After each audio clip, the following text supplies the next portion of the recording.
Now we are starting the chemical property of the group 2 members. किस तरीके से trend है, इससे पहले 4 वीडियो में मैंने ग्रुप 1 के लिए 3 वीडियो और ग्रुप 2 के लिए एक 4th वीडियो बनाया। अब मैं इसकी केमिकल प्रॉपर्टी बताऊंगा, जिसमें आपको ये बताऊंगा कि इसके बीच में एयर से रिएक्ट करेगा तो कैसा होगा, वाटर से करेगा तो क्या होगा, सबके बारे में केमिकली क्या रिएक्शन देगा और इनका एक अपना ट्रेंड है। पहला, ऑक्सीजन से रिएक्ट करने पे क्या होगा कि ये जैसे एल्कली मेटल रेपिडली बर्न करते थे, ऑक्सीजन होगा फटाफट, पर ऐसा इसमें नहीं होगा। हालांकि करता तो है, मैग्नीशियम भी मैग्नीशियम ऑक्साइड बनाएगा, है ना, ऑक्सीजन से रिएक्ट करके, पर वो आराम से बनाएगा, धीरे धीरे करेगा सही। और मतलब एक और बात है कि वो इजीली नहीं कर रहा तो कभी गर्म करना भी पड़ेगा आपको। गर्म कर दोगे तो वो जल्दी से इनिशिएट कर हो जाएगा और फिर बाद में वो वाइब्रेशनली जलेगा, लेकिन पहले इतना जल्दी नहीं जलेगा, क्योंकि इलेक्ट्रॉन का लॉस करने की प्रोबेबिलिटी जो इसकी आदत है वो थोड़ी सी कम है।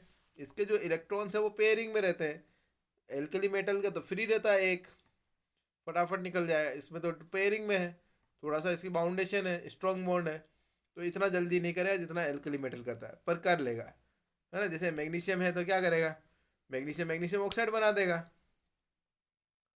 MgO बनाएगा, है ना। पर इसके लिए बहुत सारी हीट देनी पड़ेगी। जब हमने मैग्नीशियम जो होता है इसके लिए आप देखना, पहले तो आप उसको मैग्नीशियम रिबन को ऐसे, इसके ऊपर ऑक्साइड की लेयर है वो तो जलने ही नहीं देगी। पहले आप इसको स्क्रैच करोगे, इसको एकदम कैसा होगा, लस्ट्रस करोगे, इसके बाद में इसको हीट देंगे कंटिन्यूस, और अच्छी वाली हीट देंगे ना, तब जाके वो बर्न करता है। पर एक बार बर्न हो जाता है तो फिर बाद में वाइग्रेसली जलने लगता है, एकदम जैसा होता है ना वेल्डिंग, वेल्डिंग में जैसी लाइट आती है उस तरीके की लाइट्स के साथ जलता है, सिल्वर कलर की लाइटिंग आती है। 10th में भी है ये, प्रैक्टिकल बताया भी था मैंने। ओके, ये इसका मतलब जलता तो है पर एक बार जला करना पड़ता है। अच्छा, इसके बाद में क्या होगा कि केमिकल जो होता है वो करता है काइनेटिकली इनर्ट होता है, वैसे तो ये इजीली नहीं करता है क्योंकि बॉन्ड मजबूत है ना। जैसे फ्लेम टेस्ट में अभी बताया था कि बेरिलियम मैग्नीशियम फ्लेम टेस्ट देते ही नहीं है, बाकी के लोग देते हैं, तो थोड़ी सी रिएक्टिविटी कम है, ठीक है, इनर्ट टाइप के, काइनेटिकली इनर्ट है। दूसरी बात है, बेरिलियम अगर एयर से रिएक्ट करेगा तो क्या होगा, बेरिलियम ऑक्साइड बनाएगा, मैग्नीशियम मैग्नीशियम ऑक्साइड बनाएगा, ठीक है ना। इसी तरीके से और भी बनाएंगे क्या, बिल्कुल बनाएंगे, सब लोग ऑक्साइड बनाएंगे, नाइट्रोजन से रिएक्ट करोगे तो नाइट्राइड बनाएंगे। तो ये एक्चुअल में होता क्या है कि एयर में तो 2-3 गैसें हैं, जिसमें से 78% तो नाइट्रोजन है तो नाइट्राइड बनाएगा, उसके साथ 21% ऑक्सीजन है तो उसका ऑक्साइड बनाएगा, सब बनाएंगे बिल्कुल। बेरिलियम भी बनाएगा, मैग्नीशियम कैल्शियम स्ट्रोंजियम सारे लोग बना रहे हैं, इसमें कोई प्रॉब्लम नहीं है। इसके बाद में इसके साथ फ्लेम कैसे देता है, तो मैग्नीशियम के लिए तो मैंने आपको प्रैक्टिकल कराया भी है कि इतनी अच्छी वाली एकदम वो एक फ्लेम आती है जो उसमें आप समझिए कि जो अक्सर कैसे देखते हो आप, वेल्डिंग में देखते हो ना, वैसी फ्लेम आती है वाइट कलर की, है ना। और मैं वो ऑक्साइड भी बना रहा, नाइट्राइड भी बना रहा। कैल्शियम स्ट्रोंशियम ये भैया इंटेंस वाइट फ्लेम बनाएगा, और उसके बाद में वाइट कलर की उसमें वो फ्रिंज भी रहेगी। इवन दो आपके जो पटाखे होते हैं ना वो कैल्शियम स्ट्रोंशियम बेरियम के ही होते हैं, इसमें से इसी चीज़ को जलाते हैं, जला के कलर पैदा करते हैं, जो 7 कलर कहते हैं ना, अब 7 कलर पैदा हो रहे हैं, वो इन्हीं मेटल्स के हैं, ठीक है ना। बेरियम भी वाइट फ्लेम देता है, ग्रीन उसके वो देता है, उसमें ग्रीन अलग से लाइट निकलती है, जो कि अभी फ्लेम टेस्ट में भी बताया था मैंने इससे पहले वाले वीडियो में। उसके बाद में नीचे वाली जो चीज़ है ये सब तो कोल्ड से ही कर लेता है, पर ऊपर वाले बेरिलियम मैग्नीशियम वो इतने थोड़ा सा इनर्ट है, तो उसको कोल्ड वाटर से नहीं करेगा, उसके बाद उसको तो आपको किस में देना होगा, उसके लिए तो आपको गर्म करना पड़ेगा पानी को, ठीक है ना। एम्फोटेरिक, ये बेरिलियम ऑक्साइड जो है वो एम्फोटेरिक नेचर है, मतलब एसिड से भी रिएक्ट कर जाता है, बेस से भी रिएक्ट कर जाता है, और दोनों के साथ शोल्ड बनाता है। एम्फोटेरिक जैसे वाटर का नेचर है ना, एसिड से रिएक्ट करेगा शोल्ड बनाएगा, वो बेस से करेगा शोल्ड बनाएगा, ये ऐसा भी है। इसका कोवेलेंट नेचर भी है, नीचे वाले फिर भी आयनिक की तरफ जाएंगे, लेकिन ये ऊपर ही ऊपर वाला कोवेलेंट नेचर है। आपको इससे पहले बताया था लिथियम का एनोमलस बिहेवियर, ये भी एनोमलस बिहेवियर दिखाता है बेरिलियम, इसीलिए आप देखना कि इसके हटकर ही थोड़ा से अलग से रहते हैं, है? तो आपको ये सब चीज़ समझ में आ गई, एयर से रिएक्ट करके क्या बना रहा है, नाइट्रेट बना रहा है। और एक और बात, हाइड्रोक्साइड बनाता है, ये हाइड्रोक्साइड कैसे है, देखिए कैल्शियम है, ये वो जब कैल्शियम को आपने छोड़ दिया उसमें, किस में, +O2 में, तो क्या बनाएगा, कैल्शियम ऑक्साइड बनाएगा। इस कैल्शियम ऑक्साइड में वाटर डाल दीजिए, ठीक है ना, तो क्या बनाएगा, ये बनाएगा कैल्शियम हाइड्रोक्साइड। ऐसे स्ट्रोंशियम हाइड्रोक्साइड, बेरियम हाइड्रोक्साइड, सब हाइड्रोक्साइड बनाते हैं। तो ये कह रहे हैं कोल्ड वाटर के साथ ही बना देते हैं ये तीन, तो कैल्शियम, स्ट्रोंशियम, बेरियम। और ये वाले भी बनाते हैं हाइड्रोक्साइड, जैसे मैग्नीशियम है, तो मैग्नीशियम को बर्न करने के बाद में उसको गर्म करना पड़ेगा, गर्म करने के बाद में वो बनाएगा MgO। MgO को पानी में डालेंगे तो क्या बनाएगा, ये थोड़ा सा गर्म पानी हो तो बहुत अच्छा वाला ये बनेगा। ये भी हाइड्रोक्साइड बना रहा है पर वो गर्म पानी से बना रहा है। ऐसे बी भी गर्म पानी से बनाता है। तो एक और ऑक्साइड ही बना रहा है, हाइड्रोक्साइड भी बना रहा है, नाइट्राइड भी बना रहा है, सब कुछ बना रहा है। ऐसी कोई वो नहीं है, अच्छी वाली इनकी रिएक्टिविटी है। पर ग्रुप 1 के मेंबर से थोड़ी सी कम है ना। वो तो बहुत जल्दी बनाते हैं, ये थोड़ा सा लेट बनाते हैं, है ना। सोडियम में पानी में डालते एकदम बर्न करने लगता है, पर ऐसा इसमें बर्निंग नहीं है, ठीक है ना। दूसरी बात है कि ये अर्थ मेटल केमिकल प्रॉपर्टी में देखिए, बेरिलियम हाइड्रोक्साइड है, ये जब OH से रिएक्ट करे तो क्या बनाएगा, तो इस तरीके का प्रोडक्ट बना रहा है ये, देखो, ठीक है ना। बेरिलेट है ये, किसमें, देखो ये सब ऑक्साइड बना रहे थे, इससे पहले वाली में बताया था, beryllium oxide, magnesium oxide, calcium oxide, strontium oxide, barium oxide. पानी में डाला तो सब वो हाइड्रोक्साइड बना रहे हैं। ये देखो beryllium hydroxide, magnesium hydroxide, calcium hydroxide, strontium hydroxide, मतलब सब हाइड्रोक्साइड बनाते हैं, है ना। बेसिक बिल्कुल सही है, OH जहाँ पे दिख जाता है वो बेसिक होता है। ग्रुप 1 के मेंबर, ग्रुप 2 के मेंबर, ऑक्साइड, हाइड्रोक्साइड, सारे बेसिक है, अच्छे वाले बेसिक हैं। स्ट्रॉन्ग बेस में हम इसको काउंट करते हैं। तो इसको हाइड्रोक्साइड से क्या बना रहा है, ये आयन बना रहा है। अगर इसको अब जैसे बेस है तो मतलब क्या होगा, अगर मैं एसिड से रिएक्ट कराऊंगा तो क्या होगा, शोल्ड बनना चाहिए, है ना। तो वाटर में शोल्ड बनाता है, ये जो भी हाइड्रोक्साइड है वो शोल्ड बनाता है, ठीक है ना। दूसरी बात, एल्कली मेटल जो है वो, जो हाइड्रोक्साइड है वो बेसिक है, और वो भी किससे ज़्यादा बेसिक है, एल्कलाइन अर्थ मेटल से। ये बात आप समझिए। NaOH और दोनों में से कंपेयर कराऊं तो कौन ज़्यादा बेस होगा बताइए। तो NaOH तो भैया बहुत ही अच्छा वाला है, KOH है वो बहुत ही अच्छा वाला है। अगर मैं कंपेयर कराऊं किससे, एल्कली से, तो क्या मान लो कि MgOH का बताओ, तो इससे तो अच्छा बेस है ये NaOH।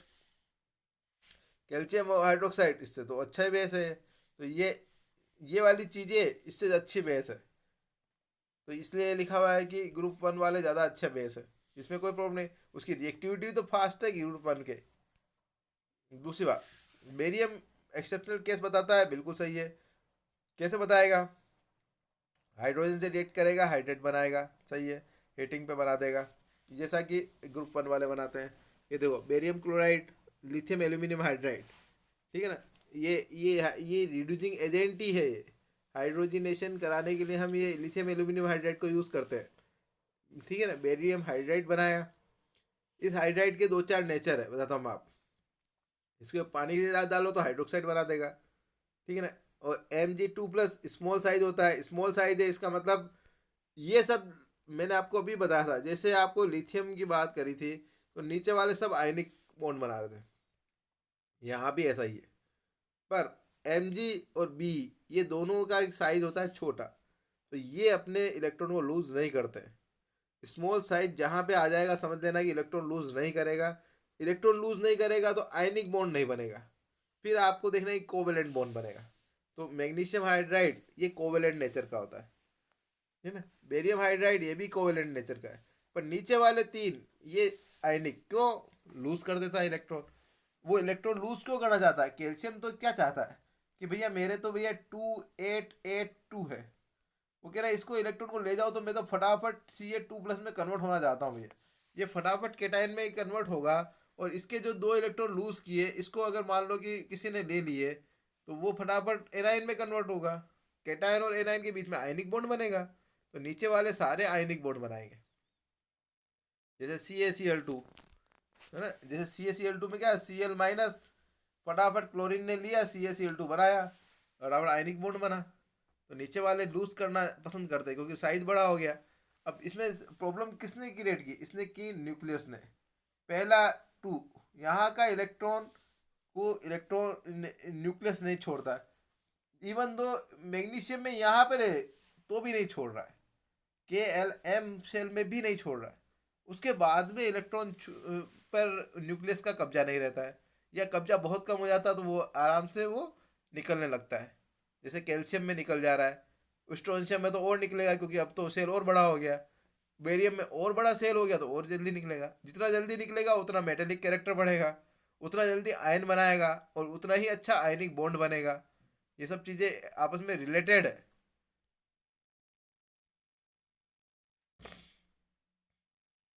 अगला, all the alkali metals combine with the halogen. हाँ, हेलोजन से क्या करेंगे, हेलोजन से रिएक्ट करके हेलाइड बनाएंगे, जैसा अभी भी मैंने बनाया। क्या, जैसे ये वाला कैल्शियम की बात करें तो हेलाइड के साथ बन के CaCl2 बना रहा है, आयनिक बॉन्ड बना रहा है। तो आप एम की जगह कुछ भी मेटल रख दीजिए, आगे हेलाइड की जगह कुछ भी हेलाइड रख दीजिए। हेलाइड में क्या होता है, फ्लोरीन, क्लोरीन, ब्रोमीन, आयोडीन। एम एम मतलब अभी हम ग्रुप 2 की बात करें तो इसमें beryllium, magnesium, calcium, strontium, barium, इनमें से कुछ भी रख दीजिए, ये बनाएगा यही। जैसे Mg है तो MgCl2 बना रहा है, ठीक है ना। इस जैसे बेरियम क्लोराइड, BaCl2, इस तरीके से बनाएगा तो ये हाइड्राइड हो गया। बेरियम क्लोराइड की तो स्ट्रक्चर कैसी होती देखिए आप, इस तरीके से होती है, जाली टाइप की, एक चेन टाइप की स्ट्रक्चर बन रही है। नहीं, जैसे होती है ना, हम कभी कहीं जाते हैं ट्रेवलिंग में तो एक चेन होती है, उसमें आप देखना इस तरह से कड़ी लगी रहती है। आपकी जो गाय बांधते हैं उसकी देखना लोहे की वाली वो ऐसी कड़ी होती है, चेन टाइप की स्ट्रक्चर है। तो बेरिलियम क्या होता है, BeCl2 होता है। तो ये BeCl2 आपस में बना बॉन्ड दो ही रहा है, पर अट्रैक्शन से ऐसा लगता है कि चार बॉन्ड बना रहा है, चार नहीं है, ये है तो दो ही बॉन्ड। दो तो केवल सिंपल अट्रैक्शन है, तो चेन स्ट्रक्चर बनाता है, कोवेलेंट नेचर होता है इसका। हाँ, आयनिक होता तो फिर ऐसा नहीं बनता, पर ये कोवेलेंट नेचर है इसलिए इस तरीके से चेन स्ट्रक्चर बन रहा है। इसके बाद देखिए आप, तो ये टेंडेंसी टू फॉर्म हाइड्राइड।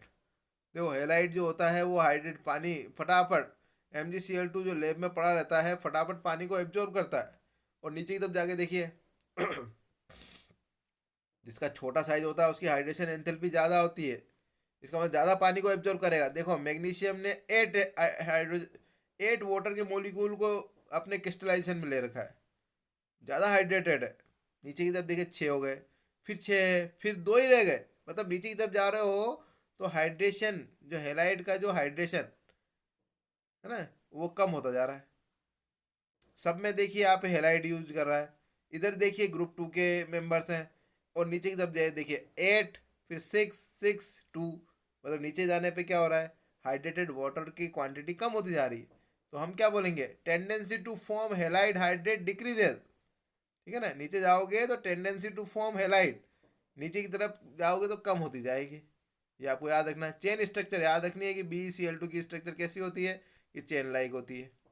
दूसरी बात, अब ये वही चीज़ है जो कि आपको ग्रुप 1 में पढ़ाई थी, अमोनिया से रिएक्शन दो तरह से बताई थी आपको, एक तो डाइल्यूशन और एक कंसंट्रेशन में। तो यहाँ पर भी वो सेम है।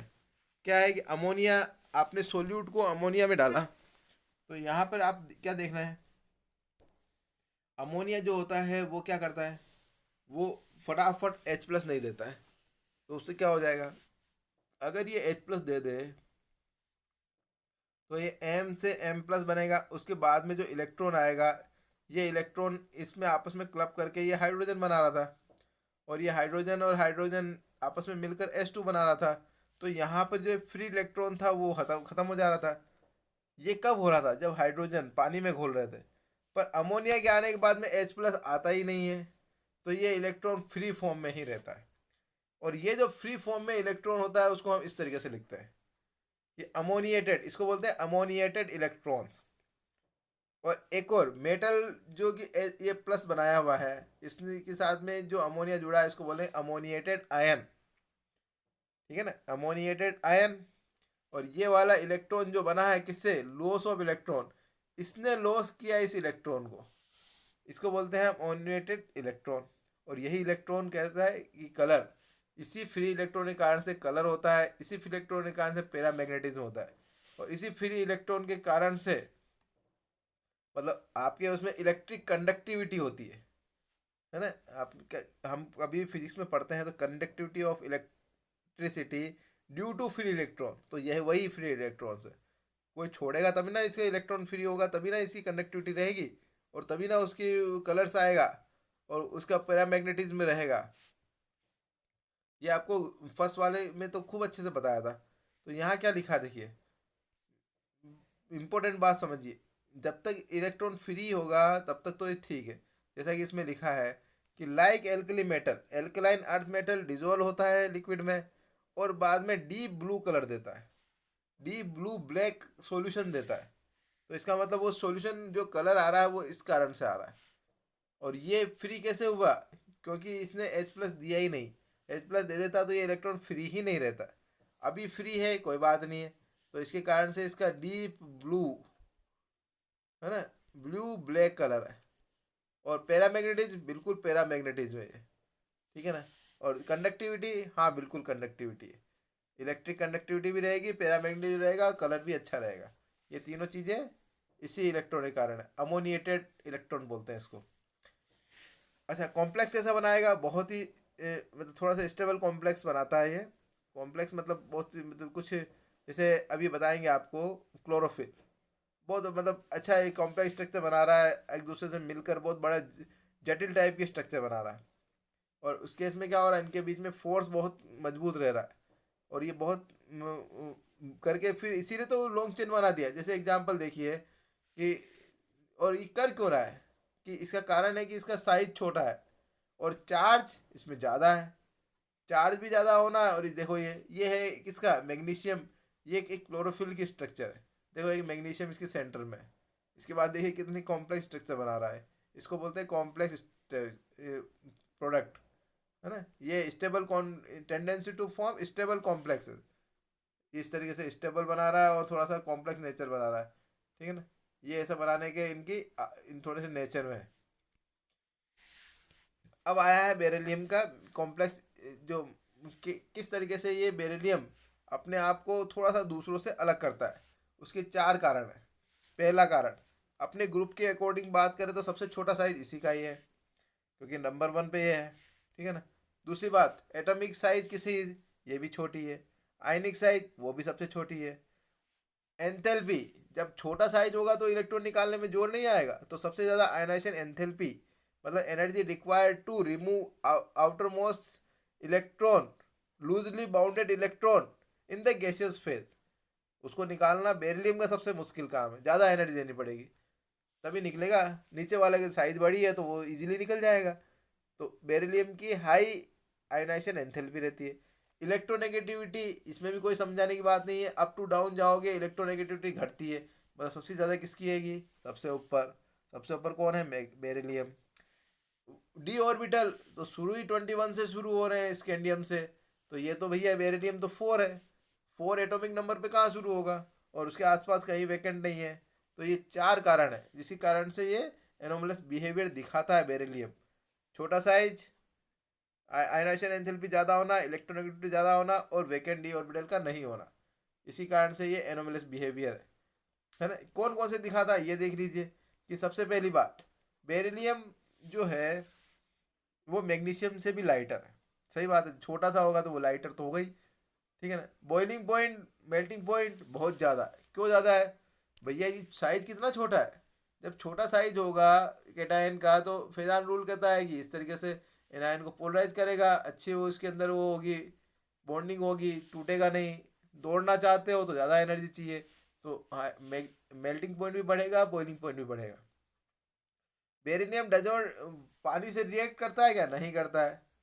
भले ही उसको हाई टेम्परेचर कर दो तो भी नहीं करता है, पानी से रिएक्ट नहीं कर रहा बेरिलियम, ठीक है ना। जबकि मैग्नीशियम तो भैया हाई टेम्परेचर कर दोगे तो वो फटाफट जलने लगता है।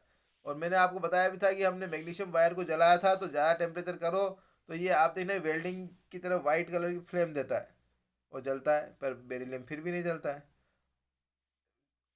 Oxide and hydroxide of the beryllium, मतलब BeO और बेरिलियम हाइड्रोक्साइड, ये दोनों क्या है, एम्फोटेरिक है।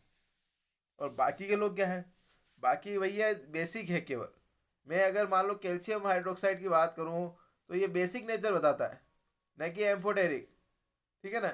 अब ये क्या चीज़ कर रहा है, ये तो कह रहा है कि नहीं कैल्शियम ऑक्साइड, कैल्शियम ऑक्साइड और कैल्शियम हाइड्रोक्साइड ये तो बेसिक है, पर ये तो भैया बेसिक भी है और एसिडिक भी है। एम्फोटेरिक का मतलब होता है कि एसिड के साथ बेस, मतलब एसिड है तो भी सोल्ट बनाएगा, बेस है तो भी सोल्ट बनाएगा। मतलब ये एसिड की तरह बिहेव कर रहा है, बेसिक की भी कर रहा है। लेकिन बाकी के लोग केवल बेसिक। कैल्शियम, मैग्नीशियम, उसके बाद में नीचे की तरफ और आएंगे मैग्नीशियम, बेरियम, स्ट्रोंशियम, ये सब लोग बेसिक है, प्योर। पर ये ऊपर वाला बेरिलियम है ना, बेरिलियम ऑक्साइड, बेरिलियम हाइड्रोक्साइड, ये एम्फोटेरिक है। मतलब बेसिक भी है और एसिडिक भी है ना। Beryllium doesn't exhibit coordination number more than 4, 4 से ज़्यादा कोऑर्डिनेशन नंबर नहीं दिखाता है ना। It has only 4 electrons, while other members 6 भी बताते हैं। सही बात है। कैल्शियम के जब हम कोऑर्डिनेशन, ये आपको कॉम्प्लेक्स जब पढ़ाएंगे ना, कोऑर्डिनेट कंपाउंड्स, जो 12th में है एक चैप्टर, तब आप देखिएगा कि उसमें बहुत बड़े बड़े कॉम्प्लेक्स बनाते हैं। ठीक है ना। मैग्नीशियम देखा नहीं अभी कितना बड़ा को वो एक क्लोरोफिल का जो एक बनाया था मॉलिक्यूल, कितना जटिल स्ट्रक्चर बनाया था, कोऑर्डिनेशन नंबर भी ज़्यादा था। फिर बेरिलियम कह रहा है मेरे पास 4 इलेक्ट्रॉन, 4 ही बॉन्ड बनाएंगे, इससे ज़्यादा कोऑर्डिनेशन नंबर नहीं दिखाएंगे। तो ये कह रहा है कि बेरिलियम अपने ग्रुप से भी अलग चलता है ना। वो जैसा वो सब बता रहे हैं उससे भी वो कह रहा है मैं ऐसा भी नहीं है, दूसरा उससे हटकर भी काम कर रहा है। ठीक है ना। एक और बात आपको देखी होगी कि इनके बीच में डायगोनल रिलेशनशिप है। किसके बीच में है? डायगोनल मतलब तिरछा। तो ये एल्यूमिनियम से इसके ज़्यादा अच्छे दोस्ती है, या इसके कैरेक्टर्स एल्यूमिनियम से ज़्यादा बनते हैं। तो कैसे, क्या क्या चीज़ बनती है? तो पहली चीज़, like aluminium beryllium is not readily attacked by the acid, मतलब अटैक करता ही नहीं है। ठीक है, क्यों? क्योंकि presence of an oxide film on the surface of the metal. ठीक है ना। जैसे एक सरफेस बनी हुई है ऊपर की तरफ, जैसे है ना कोटेड, अपने जो वायर होते हैं वो कोटेड, जैसे प्लास्टिक कोटेड होता है, ये आर्टिफिशियल करते हैं, इसमें नेचुरली एक फिल्म बन जाती है, वो ऑक्साइड की एक लेयर है। उससे अब एसिड से रिएक्ट कराओगे तो वो ऑक्साइड की लेयर तो एसिड से करती नहीं है, अंदर की मेटल बाहर आए तो कोई रिएक्ट हो। तो ये तो पहले से फिल्म लगी है। तो ये कह रहा है कि जैसे एल्यूमिनियम नहीं करता है ना, एल्यूमिनियम पे भी एक ऑक्साइड की लेयर आ जाती है, और वहाँ पे भी एसिड डालते हो तो उसमें फ़र्क नहीं पड़ता है। तो सेम तरह के कैरेक्टर है दोनों के, दोनों में ऑक्साइड की लेयर बन जाती है ऊपर, दोनों ही एसिड से रिएक्ट नहीं करते हैं। ठीक है ना। बेरिलियम और एल्यूमिनियम दोनों ही कोवेलेंट कंपाउंड है, मतलब आयनिक कंपाउंड नहीं है। जैसे बेरिलियम और मैग्नीशियम का आप देखना मैक्सिमम जगह कोवेलेंट लिखा हुआ है, लिखा हुआ ना, उसके नीचे देखे ना आप आयनिक कंपाउंड बना हुआ। तो ये कह रहा है बेरिलियम और एल्यूमिनियम दोनों ही कोवेलेंट कंपाउंड है। ठीक है ना। हाइड्रोक्साइड बेरिलियम का और एल्यूमिनियम का दोनों ही एम्फोटेरिक है। ये बात आपको अक्सर पढ़ाते भी है, 10th में भी था कि एम्फोटेरिक ऑक्साइड के बारे में बताइए। तो आपने अभी तो मैंने बताया था थोड़ी देर पहले बेरिलियम, एल्यूमिनियम में भी आपको ये बताते हैं Al2O3, ये एसिड की तरह भी बिहेव करता है, बेस की तरह भी करता है। ठीक है ना। ऐसे हाइड्रोक्साइड, एल्यूमिनियम हाइड्रोक्साइड, वो भी इसी तरीके से एम्फोटेरिक है। बेरिलियम का भी ऑक्साइड हाइड्रोक्साइड दोनों ही एम्फोटेरिक है। बेरिलियम और एल्यूमिनियम दोनों के ही मेल्टिंग पॉइंट बहुत ज़्यादा है, बहुत ही, मतलब क्योंकि छोटा साइज है दोनों का, अच्छा बॉन्ड बनाता है, कॉम्प्लेक्स स्ट्रक्चर है, टूटता नहीं है, तो उसका मेल्टिंग पॉइंट बढ़ गया। Beryllium hydroxide dissolve in excess of alkali. ठीक है ना। बेरिलियम का हाइड्रोक्साइड जो, अगर एल्कली मतलब ज़्यादा रखेंगे एल्कली तो वो डिजोल्व हो जाता है। ठीक है ना। दूसरी बात, क्लोराइड जो बेरिलियम BeCl2 और LuCl2 दोनों ही क्या होता है, पॉलीमर और डाइमर, मतलब ऐसे ऐसे ब्रिज टाइप की स्ट्रक्चर बनाते हैं। अभी मैंने चेन स्ट्रक्चर बताई थी इसकी, बेरिलियम की BeCl2, एल्यूमिनियम की भी देखो इसी तरीके की स्ट्रक्चर है, चेन स्ट्रक्चर। ठीक है ना। ये भी पॉलीमर है और ये डायमर है। ठीक है ना। तो एल्यूमिनियम का डायमर, BeCl2 का तो लॉन्ग पॉलीमर। तो ये क्या चीज़ बता रहा है? ये बता रहा है कि लगभग सेम टाइप का करेक्टर है। इसको बोलते हैं ब्रिज स्ट्रक्चर। ब्रिज्ड मतलब होता है पुल, पुल टाइप की स्ट्रक्चर। ये पुल टाइप की स्ट्रक्चर है ये, कि वो दोनों ही पुल टाइप की स्ट्रक्चर बना रहे हैं। एल्यूमिनियम क्लोराइड डायमर बना रहा है और BeCl2 पॉलीमर बना रहा है। अगला, ये एक और चीज़ लिखी है कि क्लोराइड आर सोल्यूबल, दोनों के मतलब बेरिलियम क्लोराइड भी सोल्यूबल है और एल्यूमिनियम क्लोराइड वो भी सोल्यूबल है। किस में? ऑर्गेनिक वाले में, वाटर की बात नहीं करें, ऑर्गेनिक में। और ये दोनों ही क्या है, स्ट्रॉन्ग लेविस एसिड है, मतलब इलेक्ट्रॉन्स को खींचते हैं। लेविस एसिड कैसे, किसके लिए कहा जाता है कि लेविस एसिड, इस कि इलेक्ट्रॉन्स, इलेक्ट्रॉन पेयर है ये, LP है, इसको गेन करने वाला। जो भी जैसे मान लो कि बेरिलियम है, BeCl2, है ना, क्लोराइड स्टेबल है, तो ये हो गया। और ये क्या है, स्ट्रॉन्ग लेविस एसिड, मतलब लेविस एसिड तो इससे कहते हैं कि ये इलेक्ट्रॉन पेयर को गेन करने वाला, है ना।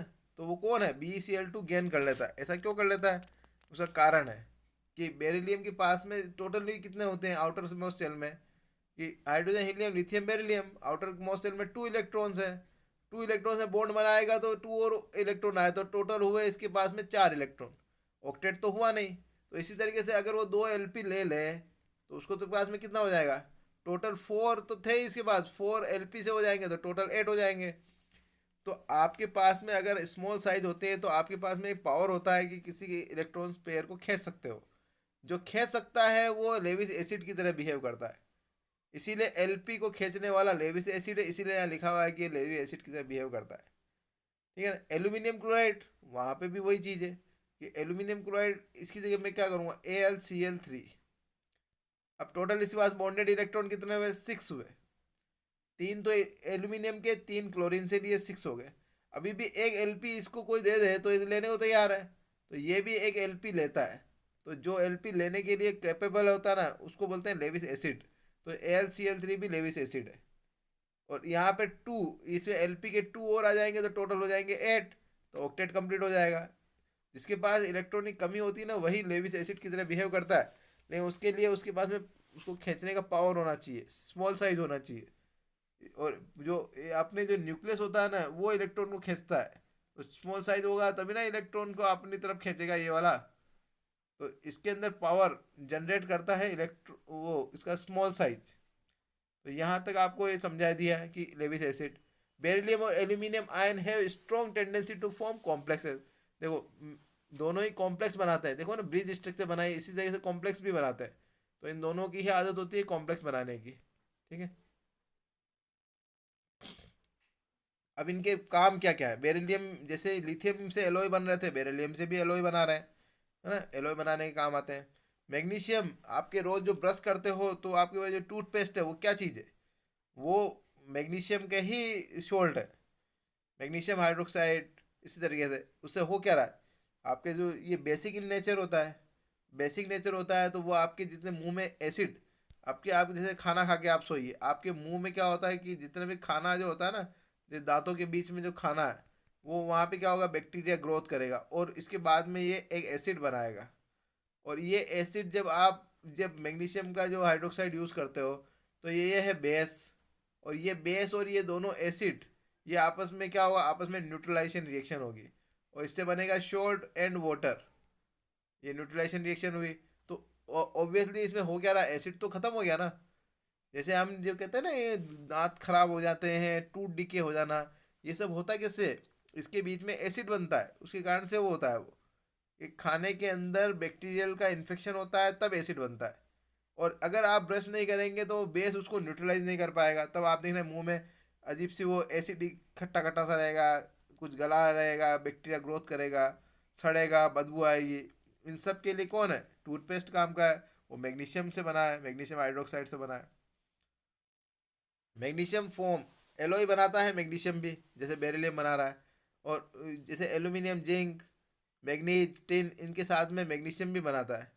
ठीक है ना। उसके बाद में एलोई अच्छे से बहुत सारे प्रोडक्ट बनते हैं इसके दोनों से। कैल्शियम तो आप देखिए इतना होता है कि हो सकता है कि बॉडी में कहीं कैल्शियम ना हो, आपकी पूरी हड्डियाँ कैल्शियम की बनी है। आपके जो ब्लड में भी कुछ कैल्शियम रहता है, आपके मतलब बॉडी के अंदर बहुत सारी जगह कैल्शियम, दांत कैल्शियम के बने हैं, नाखून कैल्शियम का, ये हेयर वगैरह सब कैल्शियम के बने हैं। चूने का जैसा घर बने हैं सब कैल्शियम के, सीमेंट कैल्शियम से बना है ना। तो बहुत सारे चीज़ें हैं जो कैल्शियम से बनी है। ठीक है ना। और एक और बात, आप जो मेटल का एक्सट्रेशन करते हैं तब आप देखना कि कैल्शियम यूज़ करते हैं। ठीक है। हाँ रेडियम, अब ये तो आपको बहुत ही इम्पोर्टेंट है क्या, कि रेडियम नहीं होगा तो जो कैंसर वालों की जो थेरेपी होती है, जिसको बोलते हैं रेडिएशन थेरेपी, वो रेडियम से ही होती है। और रेडियम जो सोल्ट होता है वो यूज़ किया जाता है, उसके अंदर पिलाया जाता है, उसके अंदर फिर देखा जाता है कहाँ क्या है, क्या ब्लॉकेज है, किस में कहाँ रिएक्शन हो रही है। तो रेडियोथेरेपी रेडियम से होती है। और रेडियम ग्रुप ग्रुप 2 का मेंबर है, लास्ट वाला, रेडियो एक्टिव इसकी नेचर है, कैल्शियम के ट्रीटमेंट के लिए काम आता है। बहुत काम की चीज़ है ना। तो आगे दूसरा एल्कलाइन अर्थ मेटल जो होते हैं वो रिएक्टिव भी होते हैं, और ये कंबाइन और स्टेट मतलब कॉम्बिनेशन फॉर्म में ही मिलते हैं, क्योंकि जो ज़्यादा रिएक्टिव होता है वो फ्री फॉर्म में मिलना बहुत मुश्किल काम है, इसलिए कंबाइन में ही मिलेगा। कभी कार्बोनेट, कभी सल्फेट, कभी ऑक्साइड, कभी नाइट्रेट, कुछ भी बनेगा, लेकिन कंबाइन फॉर्म में ही रहेगा। ठीक है ना। अब ये कितना होगा मैक्सिमम, मैग्नीज और कैल्शियम ये तो खूब जगह मिलता है। कैल्शियम का तो इतना भंडार पड़ा है, खाने ही खाने पड़ी हुई है चूने के पत्थर से। है ना, कैल्शियम ऑक्साइड मिलता है ना चूने में। कैल्शियम ऑक्साइड चूने का पत्थर, उसमें पानी मिला दो तो कैल्शियम हाइड्रोक्साइड, तो भी तो कैल्शियम है उसमें। मैग्नीज हाइड्रोक्साइड, मैग्नीज, है ना। तो इसके तो मैग्नीज हाइड्रोक्साइड और ये मैग्नीज ऑक्साइड, इनके तो खूब सारे वो काफ़ी अच्छा मोस्ट अबेंडेंट यही है मेटल ग्रुप 2 के। बाकी चीज़ें थोड़ी सी कम है, थोड़ी जैसे बेरियम स्टोनशियम ये तो कम है, रेडियम है वो भी क्या हो रहा है, डीके हो जा रहा है। ठीक है ना। इस तरीके से आपका पूरा ये चैप्टर फिनिश।